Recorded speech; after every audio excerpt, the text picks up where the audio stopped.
দিয়ে ভাত খেতেছো কেন? ভাবি আমি আসলে লেগ পিস ছাড়া খেতে পারি না। শোনো, এসব ফুটানি মার্কা কথাবার্তা না এখানে বইলো না।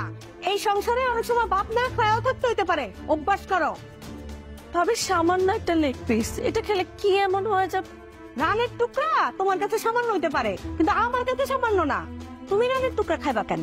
তুমি কি কামাই করো নাকি তোমার জামাই বেশি টাকা দেয় সংসারে?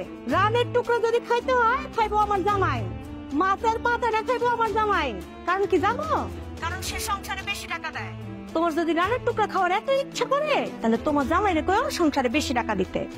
তা যদি না পারো তাহলে তোমার মায়েরে কয়ো তোমার বাপের বাড়ি থেকে রানের টুকরা রান্না করে পাঠাই দিব, তখন বসে বসে খাও।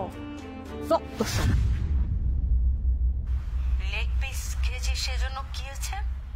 মা কিছু না, ভাবি এমনি কথা বলতে এসেছিল। আচ্ছা আমি তোমাকে পরে ফোন দিচ্ছি। হ্যাঁ আই শাহিন, শাহিন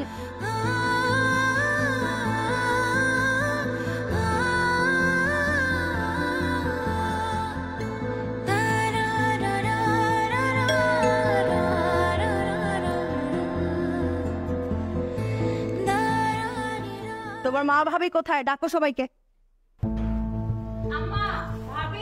আই শাহিন, শাহিন